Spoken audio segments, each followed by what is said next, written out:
gira ibihe byiza woteze amatwi radiyo ijwi ry'ibyiringiro ivugira kuri FM 106.4. muri uyu mwanya w'ijambo ry'Imana ugiye kumva gahunda yo kuramya yakuwe mu itorero ry'Abadventiste umunsi wa karindwi rya RMS Kamukina ni mu ntara y'ivugabutumwa ya Kacyiru hano mu mujyi wa Kigali. Hari ku itariki 19 z'ukwezi kwa 12 2015 dusoza amavuna y'icyumweru turi kumwe n'umubwiriza abana bakize musaza Shadrake mu nsanganyamatsiko igira iti urugo runezerewe. Njye wafashe iyi gahunda kandi nkaba ngiye kuyikugezaho ndijo tamu ntirenganya.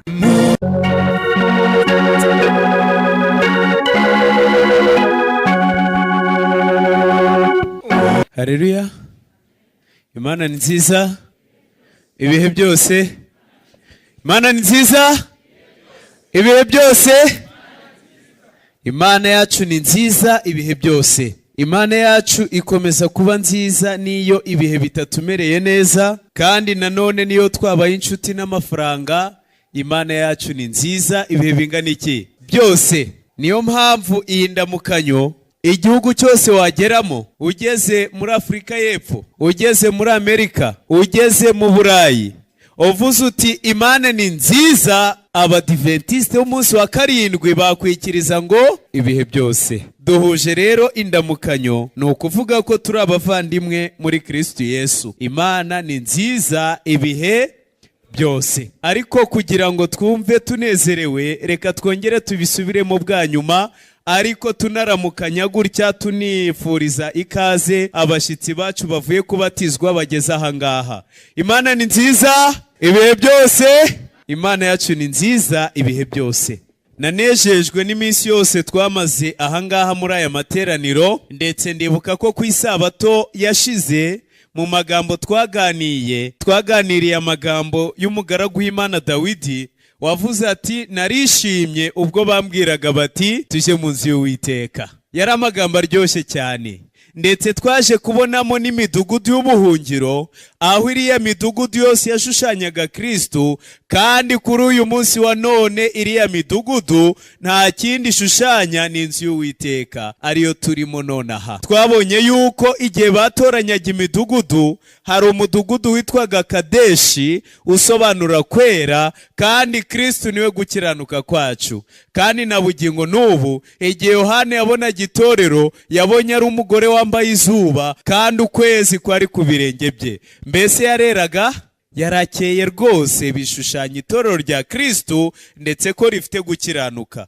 Hari undi mudugudu witwaga Shekemu usobanura urutugu, aho Yesu yavuze ko ari we mwungeri mwiza, kandi umwungeri mwiza apfira intama ze, kandi iyo ariho azishakisha izavunitse azishira hehe? Ku rutugu. Na bugingo n'ubu ariho arashakisha abazimiriye hirya no hino ngo aze abe abarindiye mu itorero rye. Hari undi mudugudu witwaga Heburoni, bisobanura kuramya, kandi hano mu itorero iyo tugeze aha ngaha naho tuba tuje guhurira n'Imana, tuje kuramya. Nicyo umuhanuzi yavuze ati Uwiteka ari mu rusengero rwe rwera, isi yose ituriza imbere ye. Hari n'undi mudugudu witwaga Gorani, bisobanura umunezero, aho Kristo ari we munezero wacu. Ni wa wundi watangiye umurimo we ananiwe, ababaye, ariko niwe buruhukiro bwacu, kandi ni nawe munezero wacu. Undi mudugudu witwaga Ramoti, bisobanura ahirengeye, kandi koko Kristo yaravuze ati nanjye nimanikwa hejuru y'isi nzireherezaho abantu bose. Kandi itorero rye kuri uyu munsi rirahirengeye, niryo rifite amategeko 10 y'Imana no guhamya nk'ukwa Yesu. Abari hirya no hino bararyitegereza bakarimenya, maze bakarihungiramo.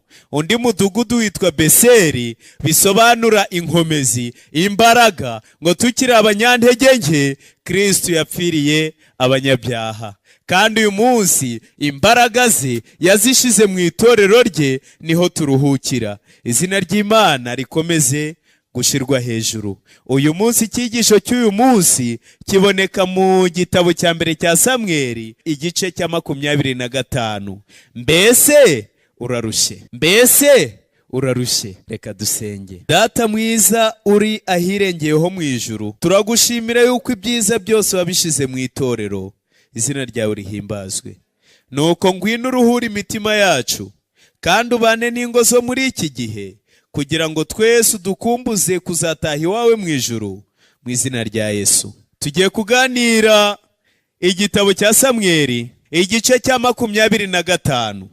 Iki gitabo cya mbere cya Samweli mwakiriya gice cya 25 niho bavuze amahenuka y'umuhanuzi Samweli.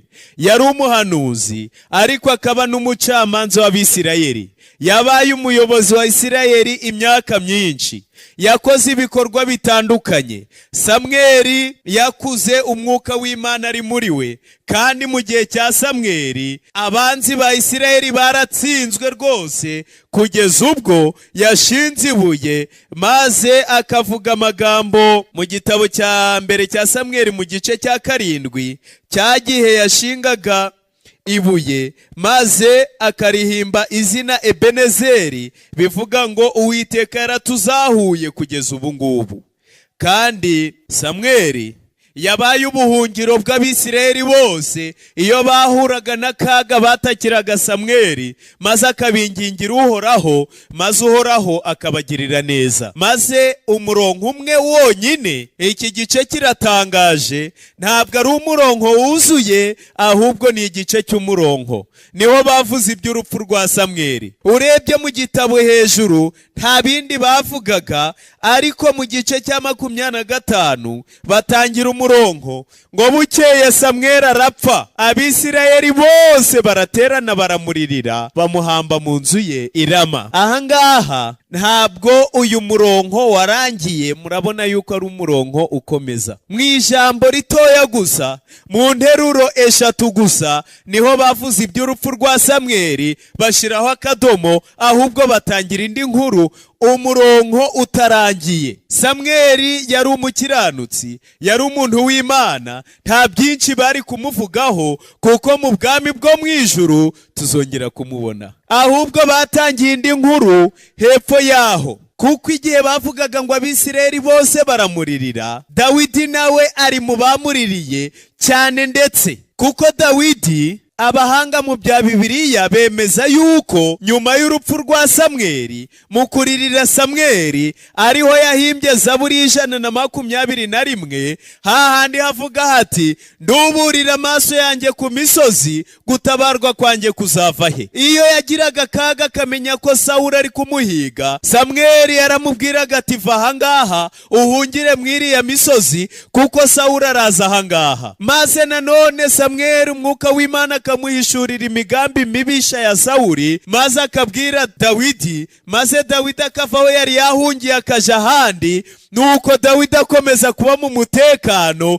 kuko yari yishingikirije kuri Samweli. Imigambi mibisha ya Sawuli Dawidi yahitaga yimenya kare. Maze haciye iminsi Samweli arapfa. Bukeye mu gitondo Samweli aba yapfuye. Maze Dawidi yumva ibintu biramuyobeye, ati nduburira amaso yanjye ku misozi, none gutabarwa kwanjye kuzava he? Gutabarwa kwe kwavaga kuri Samweli, kuko yamuhuzaga n'Imana, none yarapfuye. Ndetse igihe Dawidi yahimbaga iki gice, ariko yarisubije aravuga ati gutabarwa kwanjye kuzava ku Uwiteka waremye ijuru n'isi. Ndetse akurikizaho igice c'125, nk'uko abahanga mu bya Bibiliya babyemeza ko ibice bikurikiranye. Aravuga ati ariko nk'uko inkike zigose Yerusalemu, niko Uwiteka agota abantu be. Yishingikirije ku Mana yaremye ijuru n'isi. Ubwo Samweli yari amaze gupfa, nta mugayo niwe wamuhuzaga n'Imana,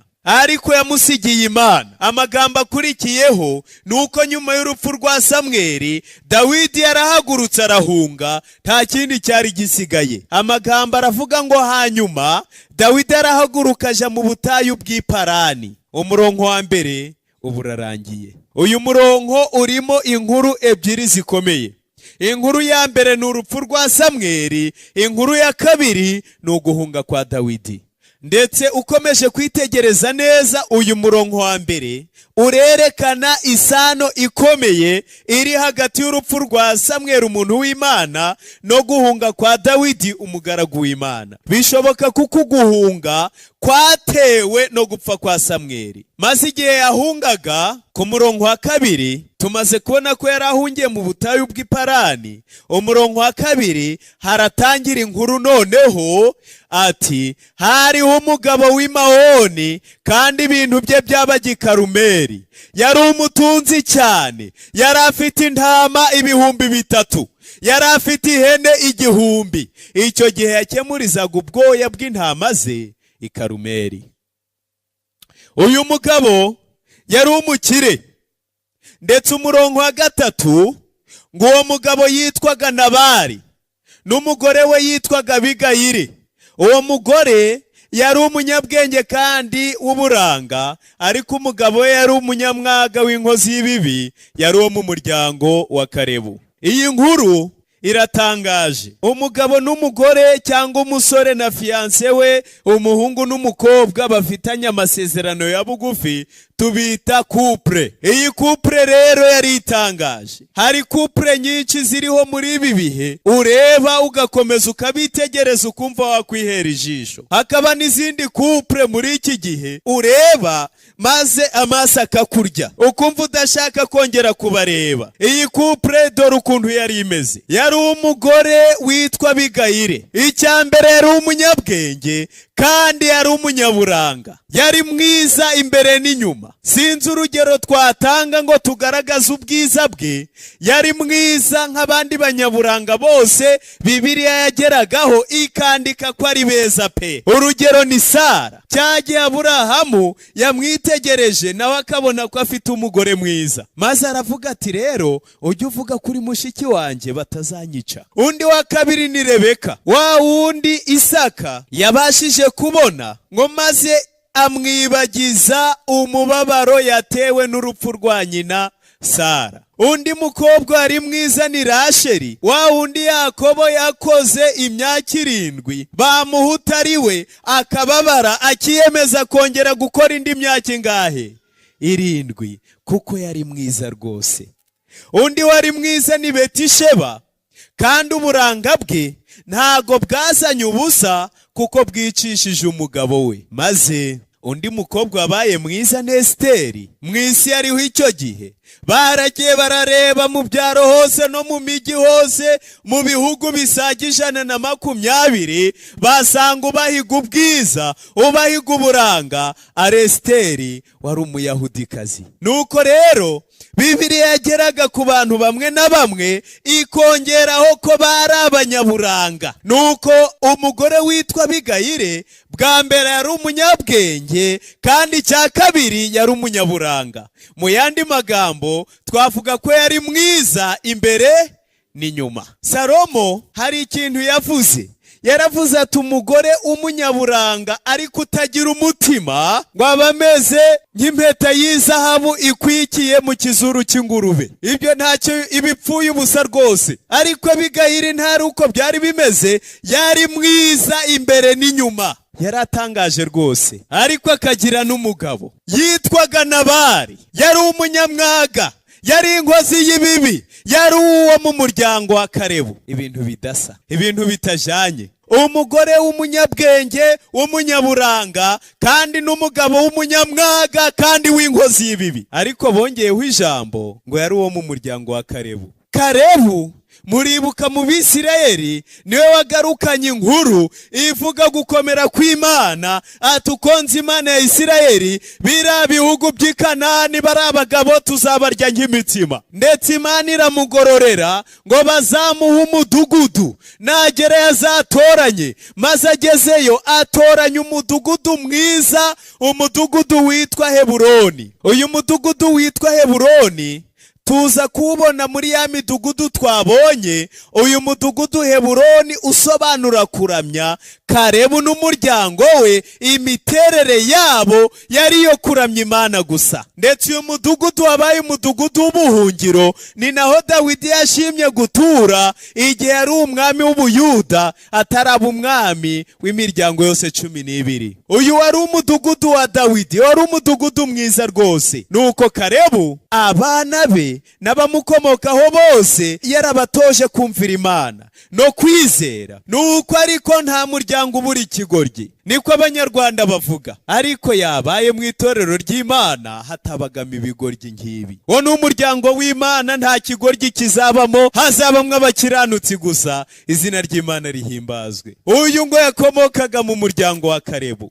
Hari abasore benshi bakomoka mu miryango y'abapasitoro, bakomoka mu miryango y'abakuru b'itorero, bakomoka mu miryango y'abadiyakoni, bakomoka mu miryango y'abaririmbyi, ariko badakurikiza imyitwarire nk'iy'ababyeyi babo. Abo bari hanyuma, bari inyuma y'agakiza, ntabwo bashikiriye ngo bigire ku babyeyi babo bakurikiza ingeso zabo. Nuko uyu mugabo w'umunyamwaga w'inkozi y'ibibi, ikibabaje ngo yakomokaga kuri Kalebu.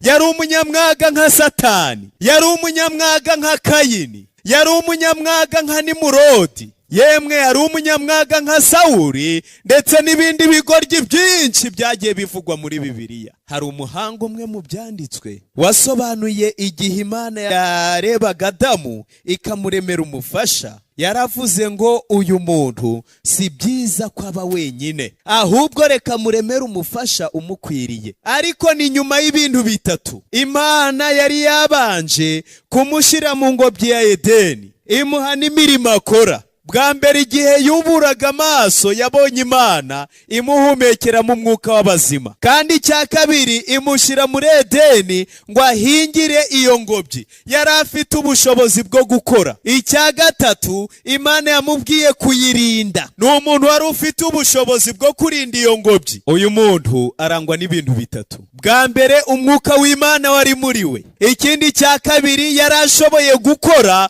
ku buryo yakorera umuryango we. Ikindi gikurikiyeho nuko yari ashoboye kurinda, yabasha kurinda umuryango we. Nuko Imana imwitegereje iravuga ngo si byiza kwaba wenyine. Mu yandi magambo, umuntu udafite umwuka w'Imana akaba adashoboye gukora, akaba adashoboye no kurinda umuryango we, byari byiza ko akomeza kuba wenyine kuzageza igihe abonera mwuka w'Imana muri we, agira ubushobozi bwo gukora kandi agaragaza ubushobozi bwo kurinda umuryango we. Uyu mugabo rero Nabali ngo yari yakoze umunsi mukuru, yakemuzaga ubwoya bw'intama ze. Wari umunsi ukomeye, wari nk'uwo gusarura, kuko ubwoya bw'intama bwera bwakorwagamo imyenda, bugakorwamo amashuka, bugakorwamo ibintu bitandukanye. Wari umunsi ukomeye kuri we. Nuko bukeye Dawidi atuma abagaragu be b'abasore 15. Ntiyari gutuma umwe kuko uriya mukire ibintu yari kubaha ntiyari gushobora kubyikorera. Ntiyari gutuma 5 gusa, ntiyari gutuma 10 gusa, kuko yari amwizeye mw'umusaruro. Maze atuma abasore 15 ati mugende kandi nimugerayo i Karumeli mubwire uwo mukire ijambo abantu benshi bafashe. Uyu munsi abantu benshi bitwa abakire. Iyo umuntu afite akazu atuma abakomisiyoneri ati munshakira abakire. Iyo umuntu afite ikibanza aravuga ati munshakira abakire. Kandi iyo twicaye muri kwasiteri tugakurikirana n'imodoka y'ivatiri cyangwa y'ubundi bwoko idatwara abagenzi, maze ikagenda buhoro mu muhanda, wumva abashoferi bivovota ngo ariko aba bakire ntibazi ko tuba twazanwe no gushaka amafaranga. Abakire. Maze rero uyu mugabo Dawidi ati ngaho mugende mumbwirire uwo mukire muta amahoro abe kuri wowe no kubyutunze byose. Barasuhuzanyaga Abayahudi, Abisirayeli ngo amahoro. Kwifuriza umuntu ibyiza nuko umubwira ngo amahoro. Iyi ndamuka yarayifashe igihe yavugaga yakwandikira amatorero yose ati ubuntu n'amahoro, kuko abagira iki barasuhuzanyaga ngo ubuntu naho abayahudi bata amahoro maze bakabifatanya, ati ubuntu n'amahoro ariko biva kuri Kristo Yesu bibane namwe. Dawidi ati mubwire uwo mukire. Maze uyu muntu wabaye umukire, dore ibintu yari afite byatumaga yishira hejuru y'abari bo bose. Yari afite intama 3,000 kandi akagira ihene 1,000 n'abagaragu. Hari abandi babaye abakire muri Bibiliya. Uwitwa Aburahamu yari umukire, uwitwa Isaka yari umukire kuko yagize ibintu byinshi bituma Abafilisitiya bamutinya. Ndetse umugaragu w'Imana Yobu we yari afite abahungu 7, afite n'abakobwa 3. Yari afite intama 7,000 mu gihe yari afite 3,000 gusa. Ndetse yari afite ingamiya 300 mu gihe yari afite ihene 1,000. Yari afite imfizi 1,000 zihinga. Yari afite indogobe 500. Yari afite abagaragu benshi cyane. Ndetse ngo uwo muntu yari akomeye kuruta abantu bose b'iburasirazuba, ariko yari yarashize Imana hejuru. Nicyo gituma muri icyo gihugu cyose na Satani n'abadayimoni bahamije kwizera kwa Yobu. Ariko uyu nguyu wari ufite intama 3,000 n'ihene 1,000 yari yarishize hejuru rwose. Yari azi ko mu mfuruka zose z'isi ntawe umuruta. Ni kangahe nge nawe twishira hejuru? Ni kangahe Kristo atwitegamo umusaruro ariko akabona tumeze nka cya giti cy'umutini? Dawidi ngo we yatumye abasore 15 atahari ibyo yabaha nibo babasha kubyikorera. Ariko igitangaje nuko yiyobagije. Yari umupfapfa koko kuko yabarebanye ijiga, arabareba n'umujinya, maze arababwira ati Dawidi ninde kandi mwene Yesayi ninde? N'ishiga ryinshi arabasuzugura, bagaruka maramasa. Ni nka cya giti cy'umutini Yesu yaracyitegereje ngo arebe mw'imbuto, ariko asanga n'ibibabi gusa, abona ari icyo gucirwaho iteka. Mbese nge nawe ntitwaba tumeze nk'icyo giti cy'umutini? Mbese nge namwe ntabwo Imana itwitegamo umusaruro ikawubura, ikadushakamo imbuto zo gukiranuka ikazibura? Nuko ariyobagiza.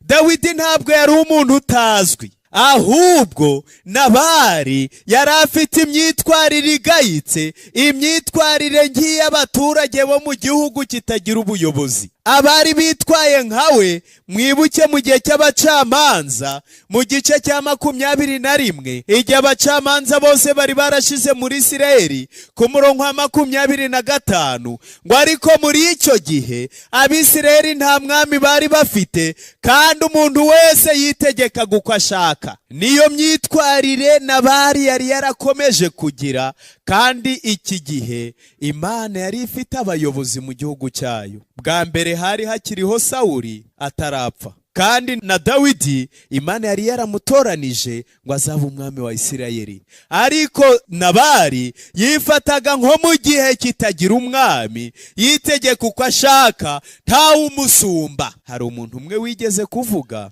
ati igihe cyose wumva ntawe ukuruta, burya nawe ntawe uburuta. Ukwiriye kubaho mu buryo uzi ko hari abakuruta, haba mu itorero, haba hanze, aho uri hose ujye uhora witeguye kubaha. Mu nzu y'Imana njya nkunda kubona abadiyakoni bari kuburana n'abantu ngo egera imbere, icara hariya hari umwanya, maze umuntu akagira intugu nkizi zanjye atya, maze agakomeza akicara, bakongera kumuvugaho agahaguruka agasohoka kuko bamusuzuguye, akaja kurinda itorero. Nshuti kandi bavandimwe, Dawidi ntabwo yari umuntu utazwi.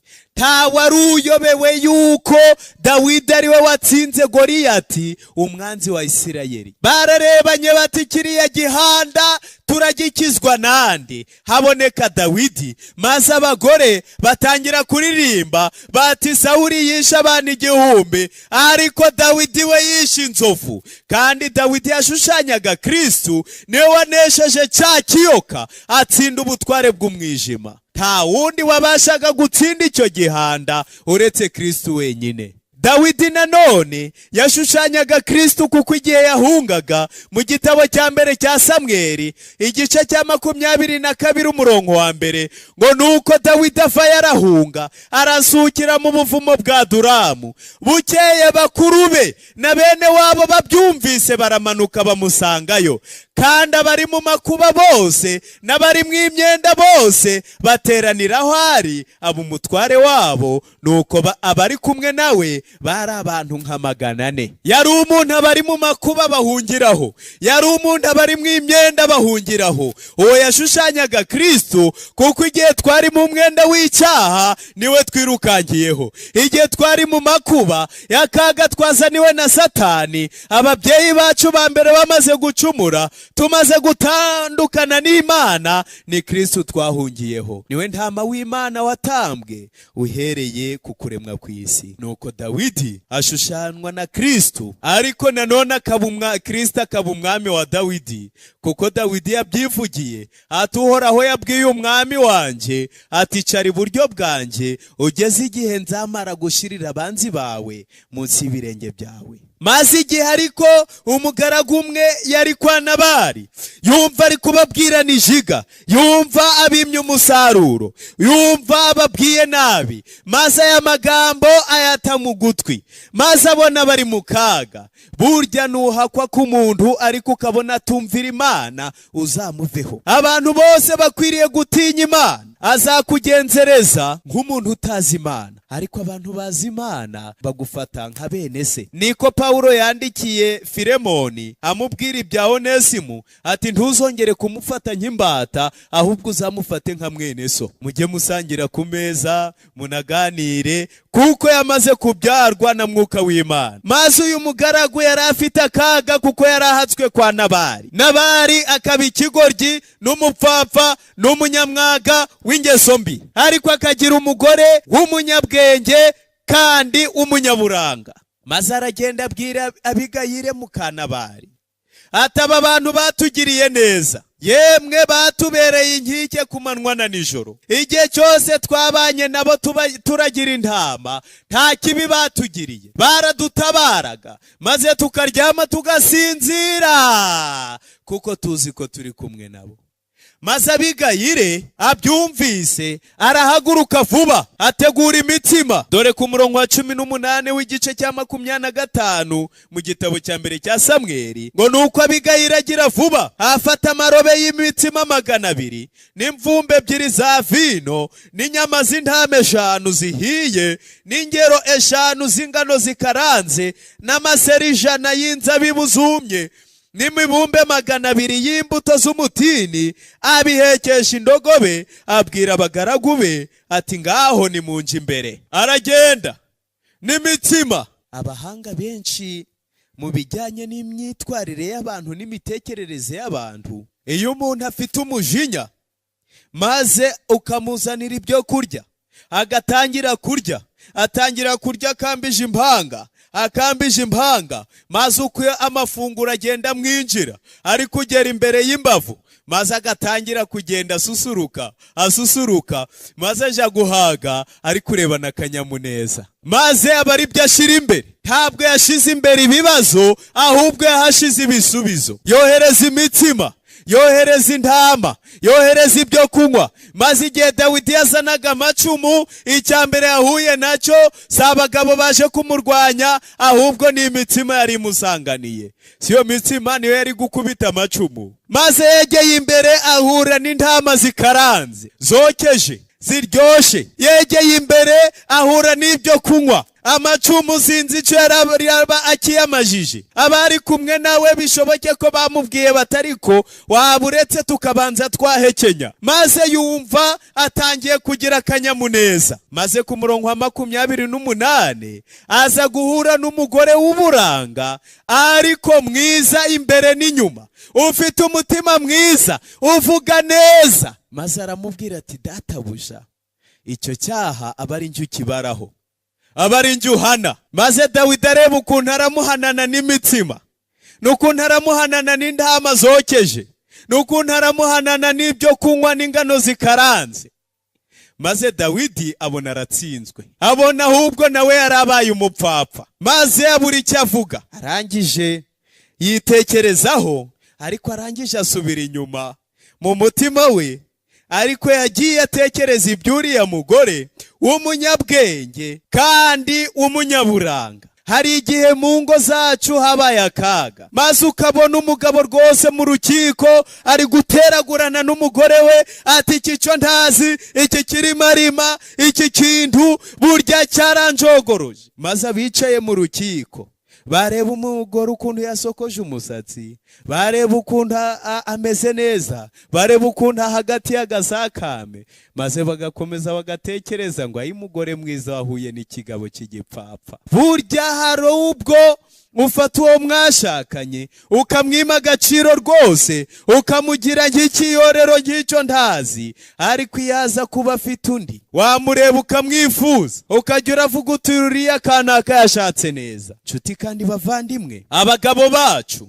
n'abagore bacu tubaha agaciro, niho tuzakura inkomyi mu masengesho yacu. Ntabwo Imana izategera ugutwi amasengesho yawe niba utaraca bugufi ngo wubahe uwo mwashakanye, wubahe umugabo wawe, wubahe n'umugore wawe. Nuko Dawidi amaze gusubirayo, hano hari amagambo atangaje, hari icyitonderwa, hari aho ugomba kugera ugahagarara ukitonda. Handitswe ku murongo wa 36 ngo nuko Abigayire amaze guhosha intambara, amaze guhosha umwiryane, amaze kurengera abo mu rugo rwose, ngo nuko Abigayire asubira kwa Nabali, asanga yatekesheje iby'ibirori mu nzu ye nk'ibirori by'umwami byose, kandi anejejwe umutima we nuko yasinze cyane. Nicyo cyatumye atagira icyo amubwira, ari icyoroheje ari n'igikomeye burinda bucya. Yasanze yishimye. Amagambo ahari aratangaje, ngo nuko Abigayire asubira kwa Nabali. Yarazi yuko uyu mugabo amumereye nabi, yarazi ko azazanira akaga umuryango wose. Ntabwo yakiretse ngo gipfe, ntabwo yamuretse ngo bamuce kubesha, ahubwo yifatanije nawe. Burya umugore w'umutima ntabwo atererana umugabo igihe ari mu kaga, maze ngo banke ibe yasizo igiye kugurisha inzu, umugore ati he narakubwiye, ntabwo wangishije inama. Ntabwo umugore w'umutima atererana umugabo yagize akaga, yageze muri gereza yafunzwe imyaka 20, yakennye amafaranga yamushizeho banki, ibintu byose yabigurishije. Umugore w'umutima akomeza kumunambaho, akomeza kumufasha, akomeza kumubwira amagambo y'ibyiringiro. Nta kindi ashinzwe n'icyo gukomeza kumuha ibyiringiro. Maze Nabali amaze kugira ubupfapfa bwe, Abigayire aramufasha. Ntabwo Abigayire, burya hari couple ubona zitangaje muri Bibiliya. Yobu yari umukiranutsi ariko afite umugore w'umupfapfa, kuko abonye ibintu bikomeye yaramubwiye ati yewe ihakana Imana wipfire. Ariko Nabali wari umupfapfa wakagira umugore w'umukiranutsi, arakomeza amuba hafi. Navuze nti yaba Abigayire ari we igitekerezo cye kigendanye n'icya Yobu, naho umugore wa Yobu wakagendana na Nabali kuko nibo bahwanye. Ariko si uko nguko Imana yabishatse, ahubwo Pawulo yaravuze ati uziki niba weho wa mugore we, niba umugabo wawe azakizwa biguturutseho, cyangwa wowe wa mugabo we niba umugore wawe azakizwa biguturutseho. Hari abantu bafite imyitwarire iteye umujinya ikomeye kuyihanganira, ariko Imana yabashize hagati muri twe ikamufata ikamwunga kuri runaka kugira ngo nawe azabone ku rukundo rw'Imana. Nuko ikintu gitangaje kiraha, nuko Abigayire atahise yahukanira kwa musaza we, nuko Abigayire atahise aje iwabo bifashije, nuko atahise aja ku murenge, nuko atahise aja kubo babanye bakiri abakobwa, nuko atahise aja ahandi hose abasha kwikodeshereza ke kazu ngo yikureho stress, ahubwo ngo yisubiriye kwande kwa Nabali. Abo muri iki gihe hari ahantu henshi cyane bazi banditse muri agenda ibibazo nibivuka aho baja berekera bagahusha intego, kuko n'aba misiyoneri mu ngo zabo. Nta mu misiyoneri n'umwe ugomba guta misiyoni ngo ibintu byakomeye, ahubwo arashikama agahagarara agategereza agakiza k'Imana. Nuko Abigayire yari umumisiyoneri mu rugo rwe, nicyo cyatumye asubirayo agendereye ko agakiza kazaboneka mu rugo rwe. Nshuti kandi muvandimwe, ntugatezuke ibintu nibikomera, ujye ukomeza gushikama kuko Imana iri mu ruhande rwawe. Mbese urarushye? Nuko ageze mu rugo asanga Nabali yatekesheje ibirori mu nzu ye nk'ibirori by'umwami byose, yakoze ibirori nk'iby'umwami. Wenda ubwo yari yafashe intebe iriho amahembe y'inzovu, wenda yari yagize igitanda nk'icy'umwami, wenda yari yacurishije intare z'imiringa ngo imwe ije iburyo indi ibumoso nk'uko abami bicara. Akora ibirori nk'iby'umwami kandi ari umuturage bwimba, ari umuturage nkanje, ariko yashira akaguru ku kandi atya akumva yabaye umwami, aho gutabaza ngo arire kubera ubupfu bwe, maze akora ibirori nk'iby'umwami. Yishize hejuru y'abariho bose kandi ari ikigoryi. Imiterere ye yari ibaye nk'iya Berushaza. Cyagiye yicaraga, maze igihe bari kunywa ati ngaho sha muzane bya bikombe by'i Yerusalemu ku Mana ikomeye,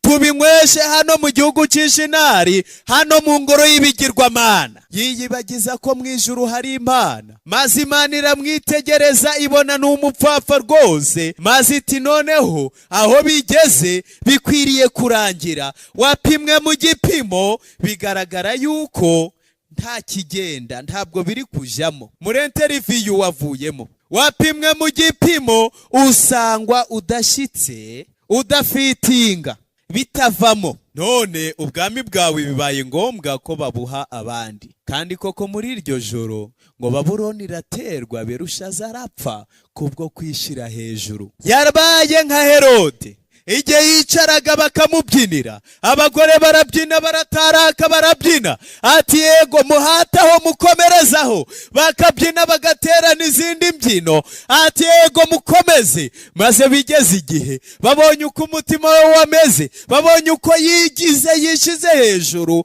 maze noneho baravuga baterega noneho ntabwo rikiri ijwi ry'umuntu ahubwo ni iry'Imana. Nawe ibyo ari byo byose yagize umutwe gutya, nicyo cyatumye Imana imurakarira imukubita urushi. Hari abantu benshi Imana ikubita urushi kubwo kwishira hejuru, batemera ko mu isi hari ubaruta, ahubwo bishira hejuru y'abariho bose. Yishize hejuru y'Imana, ndetse yaranejejwe umutima we nuko yasinze, atasinze gahoro ahubwo yasinze bingana iki cyane. Yanyweye arongera aranywa, arongera ntiyarekeraho, arongera n'akandi, arongera yasinze cyane. Burya ngo mupfapfa aribwira ati nta Mana iriho.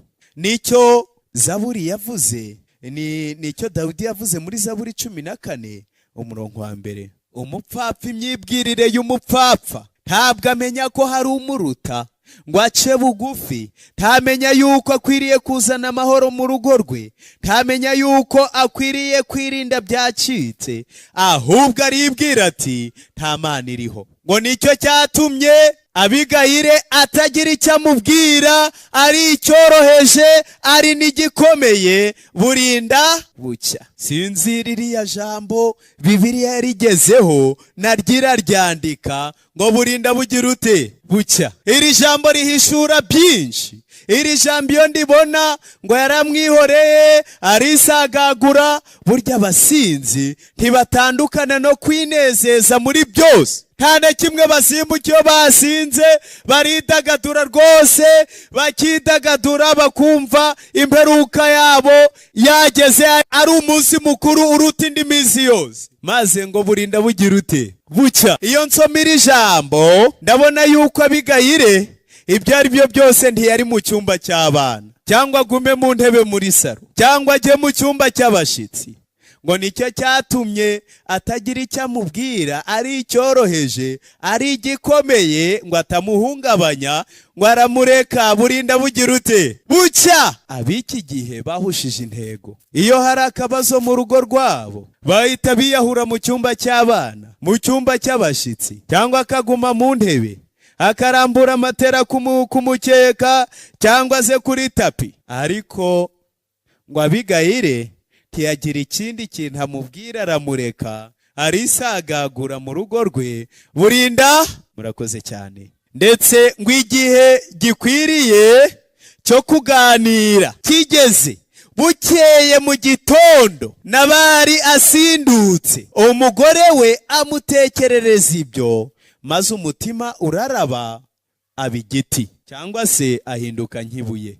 Nshuti kandi muvandimwe, si iby'ubwenge kuganira ku bibazo by'urugo igihe hari akandi kaga. Igihe nyir'inzu yaje gukomanga nk'ubukode, maze yavuga atari ko mwatinze, idore itariki zarenze, ati wibuke ko na minerivare y'abana ihari, wibuke ko nta n'imyenda, wibuke na bwa bukwe bwo kwa so wanyu, maze ukamudondobe ku rutonde rw'ibibazo bikaba urudubi, maze intambara zikavuka. Abigayire aramwihorera, ashaka igihe gikwiriye rwose cyo kuganira ku bibazo byo mu rugo. Ni igihe yatoranije mu gitondo asindutse. Niyo atabanywa inzoga, hari ibisindisha muri ibi bihe.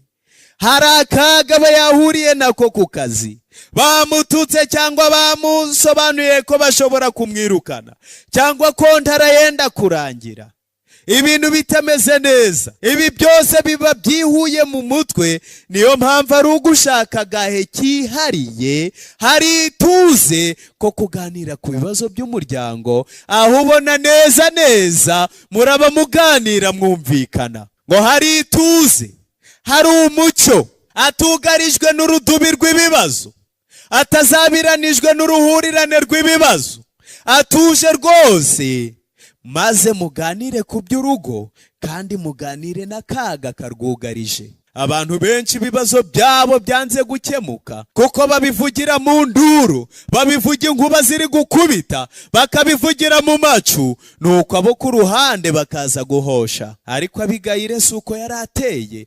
Ntiyihaga rubanda, ntiyihaga abaturanyi ngo bamwote, ahubwo yaratuzaga, agatuza, yahenge igihe gikwiriye gisohoye, akaba ariho baganira. Nshuti kandi bavandimwe, igihe Abigayire yamusobanuriraga ibibazo byugarije urugo, amaze kumwereka urutonde rw'amakosa ye, amaze kumwereka akaga azazanira urugo, amaze kumwereka ko yataye inshingano z'urugo, ko ahubwo agiye kubazanira kurimbuka, ngo nuko umutima uraraba aba igiti, ahinduka nk'ibuye. Yemwe hari ubwo baca umugani ngo impyisi ikurira abana ikakurusha uburakari. Hari uwo wongorera ikibazo murimo, wamusobanurira akaga urugo rwanyu rufite, wamwereka amakosa ye, wamwereka uruhara bifitemo, maze agahaguruka akaba nk'isatura, akaba atiteguye kumva rwose, atiteguye guhinduka, kabone n'ubwo wari wamuhaye umwanya mwiza. Maze atiteguye guhinduka, umutima uba nk'ibuye, akomeza kwinangira umutima we. Ibi ni ibyaranze Farawo, ngo nuko yanga kurekura Abisirayeli kuko umutima we wari unangiye, wabaye nk'ibuye. Ariko Imana ishimwe, kuko muri Ezekiyeli Imana itangaza ko izadukura mu mutima ukomeye nk'ibuye, ikadushira mu mutima woroshye, ikadushira mu mwuka wayo, kandi igatuma tugendera mu mategeko n'amateka yayo. Imana ni nziza ibihe byose. Yabaye mw'uyu mwanya yadukuraga mu mutima umeze nk'ibuye, umutima wabaye igiti kuwa Nabali.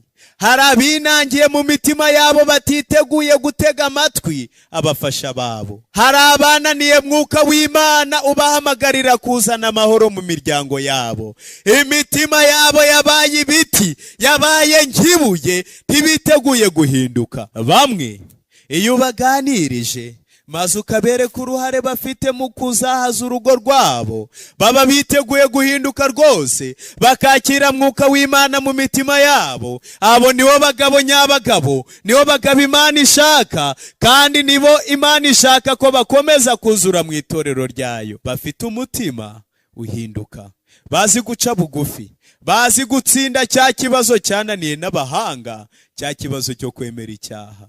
Nuko hari abandi binangira imitima kugeza bapfuye, batashaka guhinduka rwose, ndetse ibituro byabo bizaba byanditsweho yuko bapfuye nka Nabali, kuko imitima yabo yari imeze nk'ibuye. Nshuti kandi muvandimwe, Imana iduhamagarira guhinduka.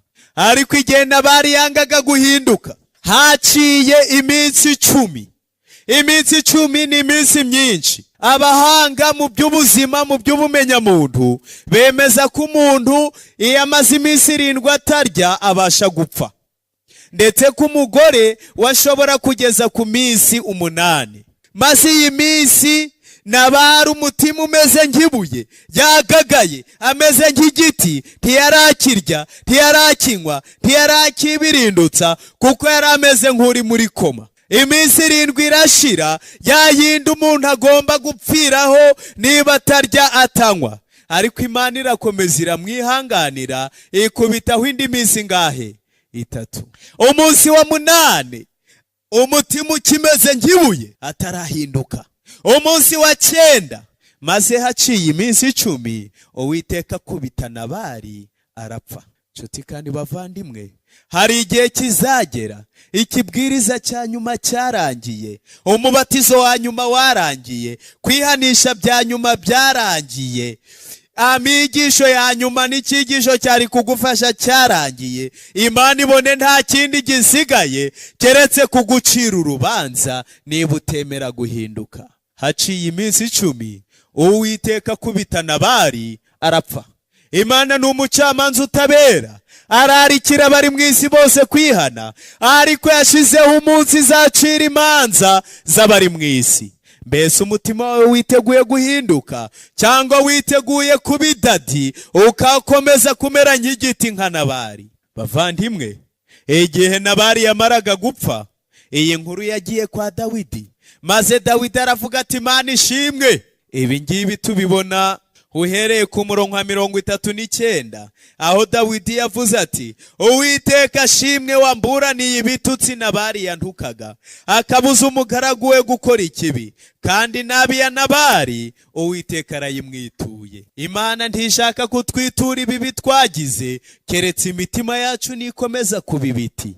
Nuko abananiwe mu miryango yabo, mukomeze mwihangane, mukomeze mwihanganirane, umusengere, umubwire ijambo ry'Imana, umusabire, kandi igihe kizagera ahinduke, yuzure umwuka w'Imana. Ariko natanahinduka, Uhoraho niwe mucamanza. Nta kintu na kimwe Abigayili yakoze kugira ngo ahungabanye Nabali. Yakomeje kumwitaho, akomeza kuba umugore we, akomeza kumufasha mu buryo bwose, keretse gusa igihe Imana yabonye yuko ari umutwaro isi itakomeza kwikorera.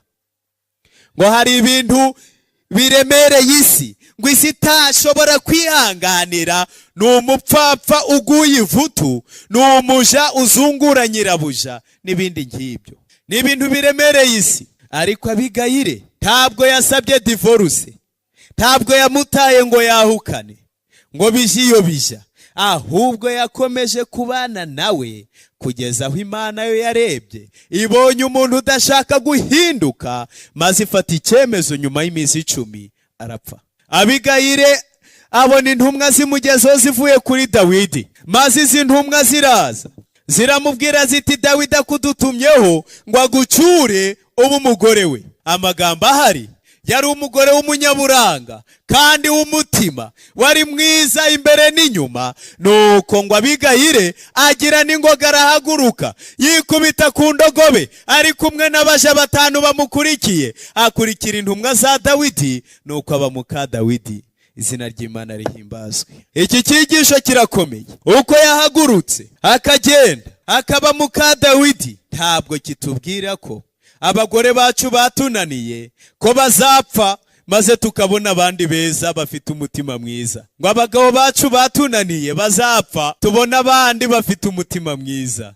Ntabwo ari iki cyigisho kivuga, ahubwo nuko kubwo kwihangana vuba bidatinze tuzabona intumwa natwe zitugezeho. Hari amafarashi arabagirana, abamarayika inzovu inshuro inzovu buzuye hirya no hino mu kirere, maze batangaze bati kubwo kwihangana kwanyu yemwe abameshe ibishura byabo mu maraso y'umwana w'intama, muze nimwe bageni ba Kristo, muze mwimane nawe ingoma mu bwami bwo mwijuru. Nuko tuzahaguruka twijugunye ku mafarashi yaka umuriro, maze dutumbagire mu kirere tujye kubana n'umwami w'abami, ngo dore umukwe araza kujyana umugeni we. Abigayire yabaye umugore wa Dawidi, kandi Dawidi ni umwami wa Isirayeli ushushanya Kristo. Nta kindi ashushanya, nuko itorero rikwiriye kwihangana kugeza igihe rizabona Kristo atungutse mu bicu byo mu ijuru, maze akajya kwibanirana n'umugeni we yakoye amaraso y'igiciro cyinshi. Yesu Kristo ari hano mu isi yaciye imigani isaga 17.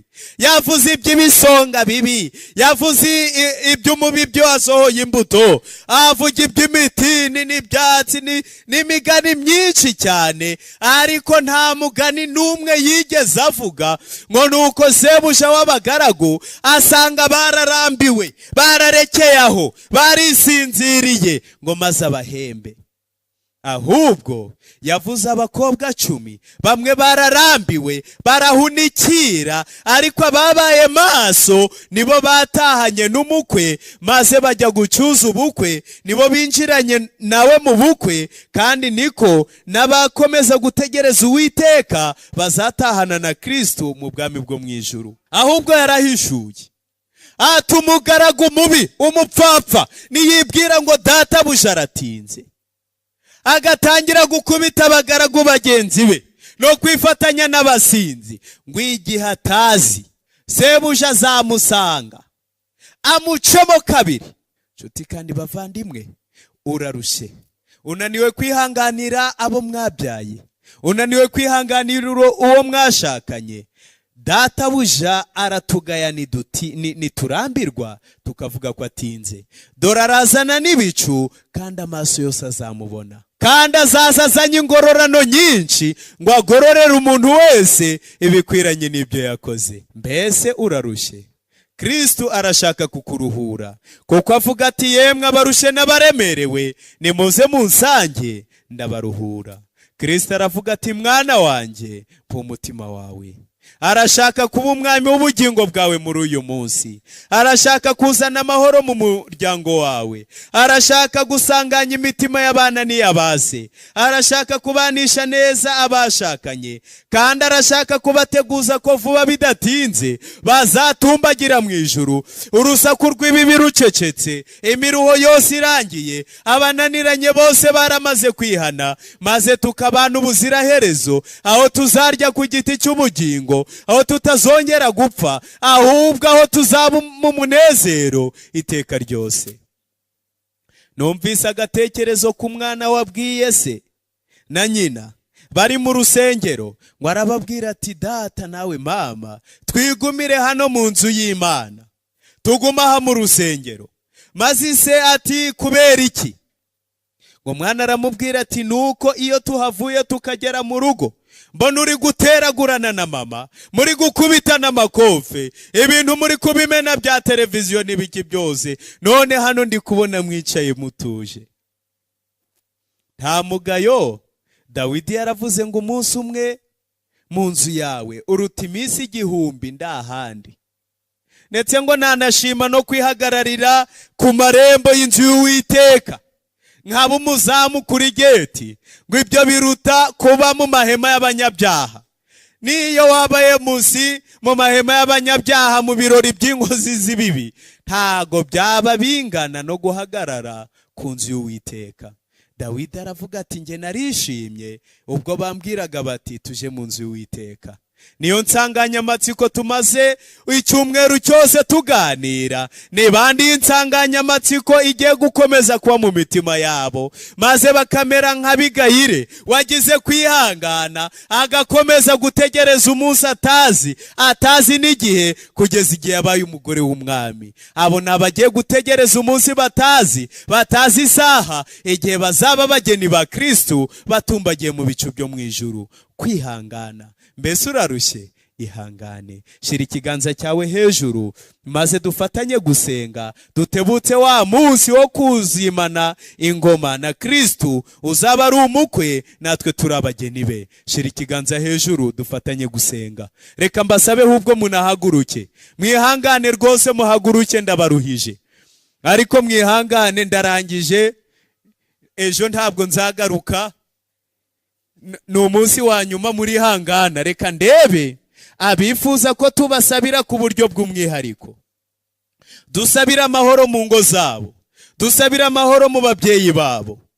Hari umwana wigeze nyandikira kandiko ndi gukora amavuna mu kigo cy'amashuri, arambwira ati mu masengesho usabire mama na papa maze babana amahoro. Yari umwana w'umukobwa uri mu mwaka wa 4 w'amashuri yisumbuye. Ingo zacu zikeneye amahoro. Ni bangahe bifuza gutambuka ngo baze hano imbere dusabira amahoro mu ngo zacu?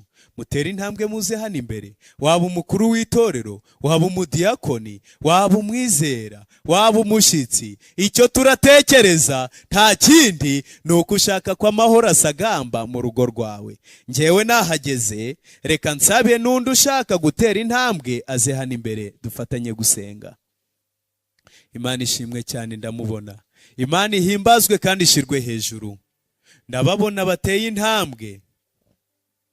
Imana ibarindire mu buntu bwayo. Reka nsabe n'abakuru b'itorero baze hano imbere bahagararane nanjye. Urugo runezerewe Imana irubamo iyo bahuje umugambi wo kuja mu ijuru.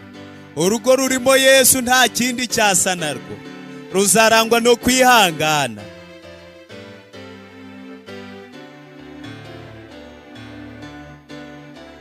Reka nkomeze nsabe n'uwaba asigaye atera intambwe aze hano imbere dufatanye gusenga. Ndimo gutekereza ko hari uri kwifuza guhaguruka maze akavuga ati ariko ningenda baragira ngo iki? Ko baragira ngo na bya bindi n'aya makosa bakekaga ndayemera. Nta kindi turi butekereze, turamenya ko ushaka ko amahoro aba mu rugo rwanyu.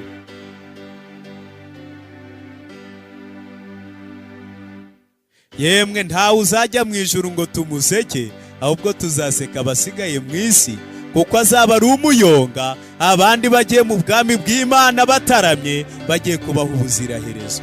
Nta wigeze asanga Kristo ngo bamuseke ngo akorwe n'isoni, ahubwo abamusanze bagize umunezero mwinshi, umunezero utagabanije. Azaba kubira inshuro 100 abahe n'ubugingo buhoraho. Usigaye natera intambwe maze dufatanye gusenga. Ndabona twenda gusoza, ndi kubona abanyuma bamaze kuhagera. Reka ndebe hari wenda ko hari uri kwibaza ariko umaze gutsinda ahagurutse ateye intambwe aje hano imbere.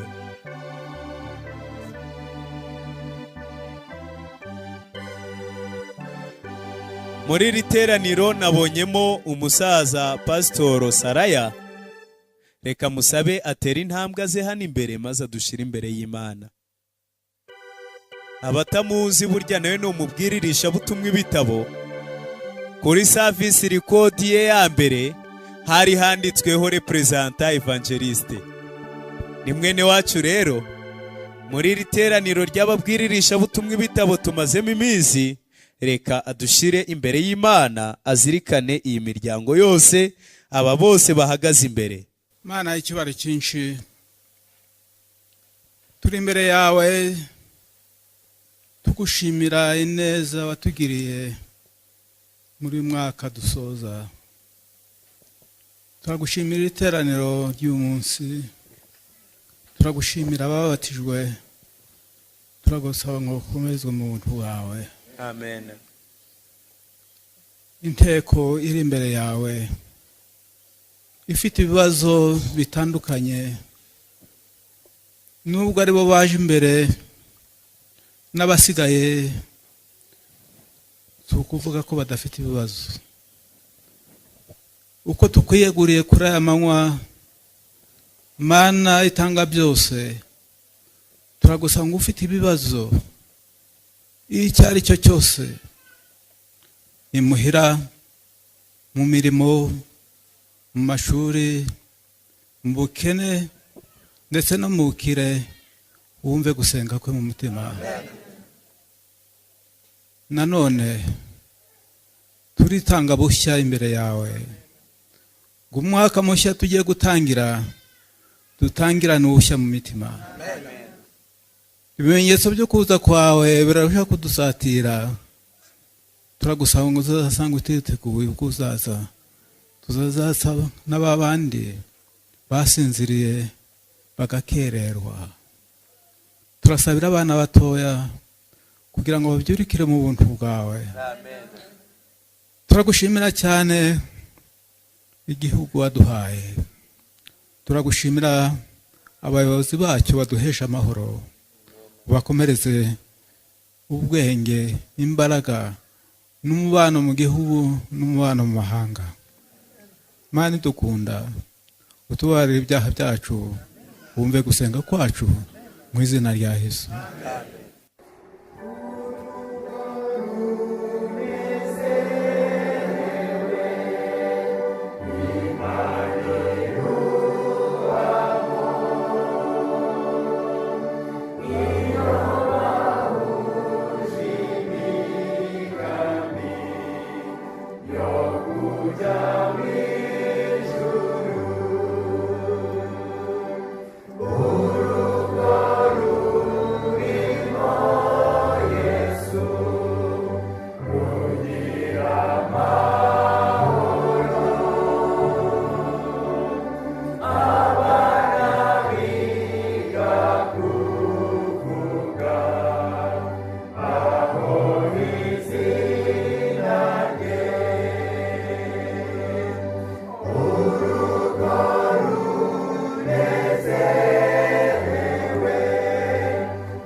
Reka ngushimire wowe twabanye muri iyi gahunda yo kuramya.